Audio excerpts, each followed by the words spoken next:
Hello, everybody. It's Dr. Hayden, and I am continuing to read The Lion, the Witch, and the Wardrobe by C.S. Lewis.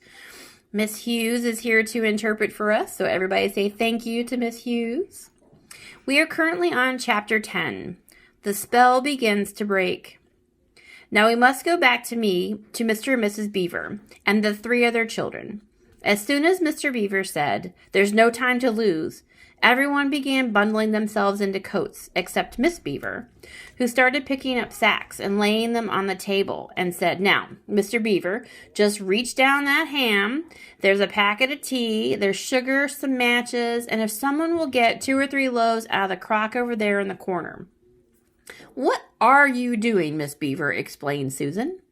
"I'm packing a load for each of us, dearie," Miss Beaver said coolly. "You didn't think we'd set out on the journey with nothing to eat, did you?" "But we haven't time," said Susan, buttoning the collar of her coat. "She may be here any minute." "That's what I say," chimed in Mr. Beaver. "Get along with you all," said his wife. "Think it over, Mr. Beaver. She can't be here for a quarter of an hour at least." "But don't we want as big a start as we can possibly get," said Peter, "if we're going to reach the stone table before her?"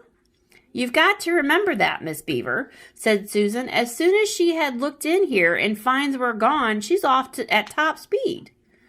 "Well, that she will," said Miss Beaver. "But we can't get there before her whatever we do, for she'll be on the sled and we'll be walking." "Well, then, have we no hope?" said Susan. "Now, don't you get fussing, there's a dear. There, a dear," said Miss Beaver.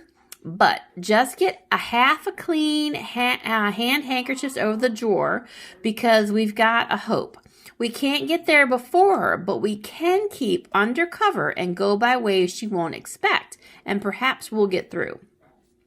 "Well, that's true enough, Miss Beaver," said her husband, "but it's time we were out of this."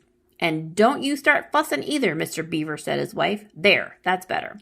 That's 5 loads, and the smallest for the smallest of us. That's you, my dear," she said, looking at Lucy. "Oh, do please come on," said Lucy. "Well, I'm nearly ready now," answered Miss Beaver at last, allowing her husband to help her into her snow boots. "I suppose the sewing machine's too heavy to bring." "Yes, it is," said Mr. Beaver. "A great deal too heavy. And you don't think you'll be able to use it while we're on the run, I suppose." "I can't abide the thought of what that witch fiddling with it," said Miss Beaver, "and breaking it or stealing it as likely as not."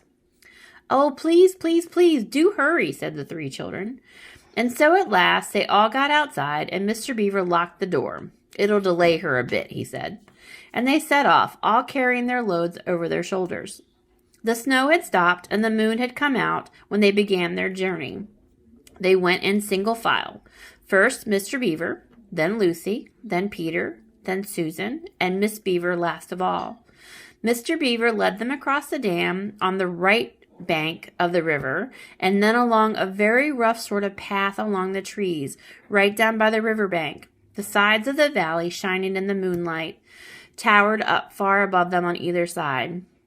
"Best keep down here as much as possible," he said. "She'll have to keep to the top, for you can't bring a sled down here."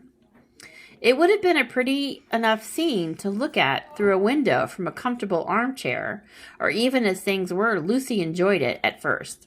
But as they went on walking and walking and walking, and as the sack she was carrying felt heavier and heavier, she began to wonder how she was going to keep it all up.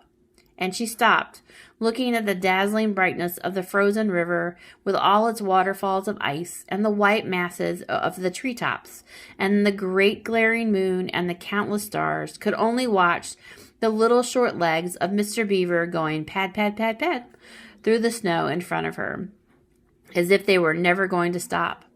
Then the moon disappeared, and the snow began to fall once more. And at last, Lucy was so tired that she was almost asleep and walking at the same time, when suddenly she found that Mr. Beaver had turned away from the river bank to the right and was leading them steeply uphill into the very thickest bushes. And then, as she came fully awake, she found that Mr. Beaver was just vanishing into a little hole in the bank, which had been almost hidden under the bushes until you were quite on top of it. In fact, by the time she realized what was happening, only his short, flat tail was showing. Lucy immediately stooped down and crawled in after him. Then she heard noises of scrambling and puffing and panting behind her. In a moment, all 5 of them were inside. "Whatever is this?" said Peter's voice, sounding tired and pale in the darkness. I hope you know what I mean by a voice sounding pale. "It's a hiding place between the beavers in bad times," said Mr. Beaver, "and a great secret. It's not much of a place, but we must get a few hours' sleep." "If you hadn't all been in such a plaguey fuss when we were starting, I'd have brought some pillows," said Miss Beaver. It wasn't nearly such a nice cave as Mr. Timnis's, Lucy thought, just a hole in the ground, but dry and earthy. It was very small, so that when they all lay down, they were all a bundle of clothes together. And with that, and being warmed up by their long walk, they were really rather snug. If only the floor of the cave had been a little smoother. Then Miss Beaver handed around in the dark a little flask, of which everyone drank something. It made one cough and sputter a little and stung the throat, but it also made you feel deliciously warm after you'd swallowed it, and everyone went straight to sleep.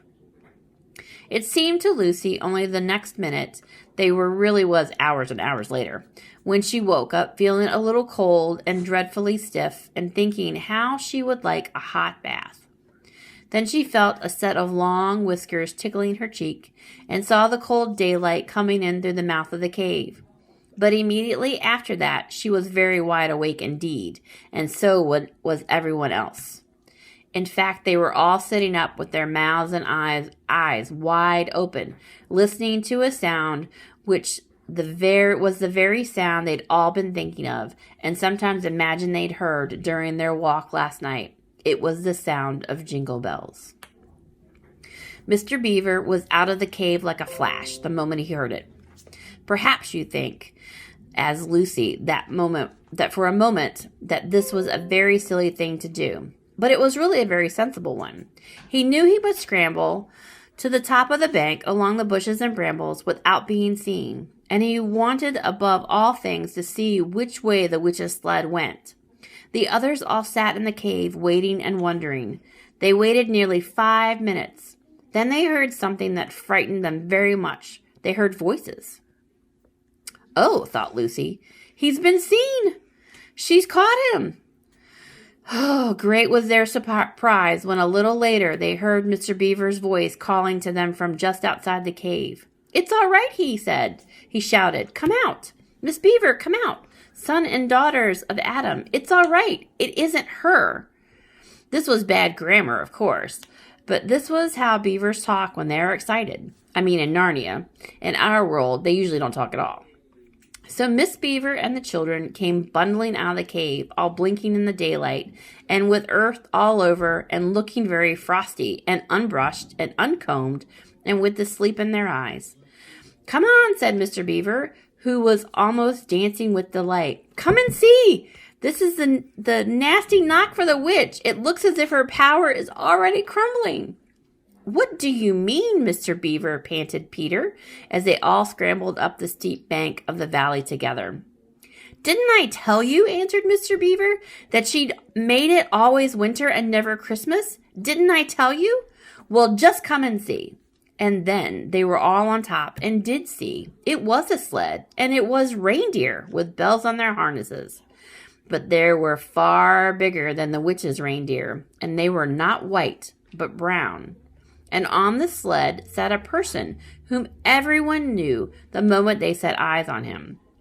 He was a huge man with a bright red robe, bright as holly berries, with a hood that had fur inside, and a great white beard that fell like a foamy waterfall over his chest. Everyone knew him because though you see people of his sort only in Narnia, you see pictures of them and hear them talked about even in our own world, the world on the side of the wardrobe door. But when you really see them in Narnia, it is rather different.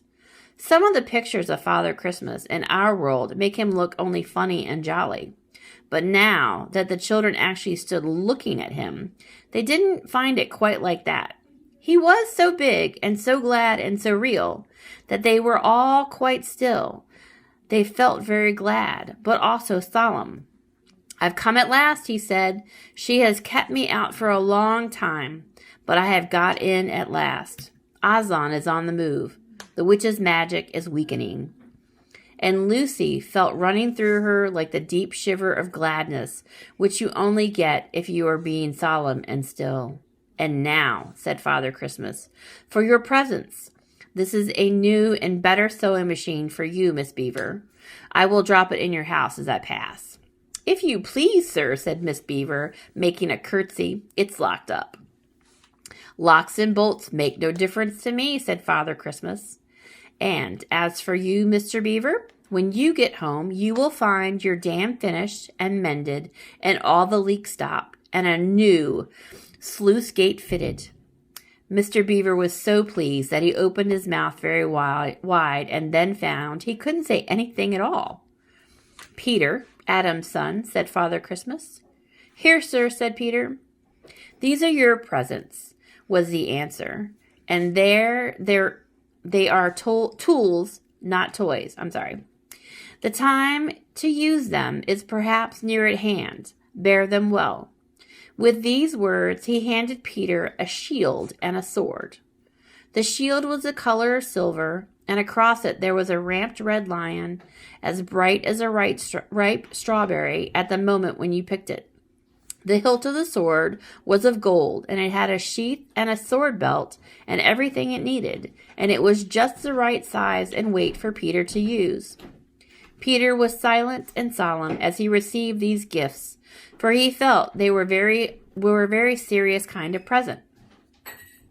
"Susan, Eve's daughter," said Father Christmas, "these are for you." And he handed her a bow and a quiver full of arrows and a little ivory horn. "You must use the bow only in great need," he said, "for I do not mean you to fight in the battle. It does not easily miss, and when you put this horn to your lips and blow it wherever you are, I think help of some kind will come to you." Last of all, he said, "Lucy, Eve's daughter," and Lucy came forward. He gave her a little bottle of what looked like glass, but people said afterward that it was made of diamond, and a small dagger. "In this bottle," he said, "there is a cordial made of the juice of one of the fire flowers that grow in the mountains of the sun. If you or any of your friends is hurt, a few drops of this will restore them. And the dagger is to defend yourself at great need, for you also are not to be in the battle." "Why, sir," said Lucy, I don't know, but I think I could be brave enough." "That is not the point," he said, "but battles are ugly when women fight, and now, here," he suddenly looked less grave, "here is something for the moment for all of you." And he brought out, I suppose from his big bag at his back, but nobody quite saw him do it, a large tray containing 5 cups and saucers, a bowl of lump sugar, a jug of cream, and the great big teapot all sizzling and piping hot. Then he cried out, "Merry Christmas! Long live the true king!" and cracked his whip. And he and the reindeer and the sled and all were out of sight before anyone realized that they had started. Peter had just drawn his sword out of its sheath and was showing it to Mr. Beaver when Miss Beaver said, now then, don't stand talking there till the tea's gone cold, just like men. Come and help to carry the tray down and we'll have breakfast." What a mercy I thought of bringing the bread knife. So down the steep bank they went and back to the cave, and Mr. Beaver cut some of the bread and ham into sandwiches, and Miss Beaver poured out the tea, and everyone enjoyed themselves. But long before they had finished themselves, Mr. Beaver said, "Time to be moving on now."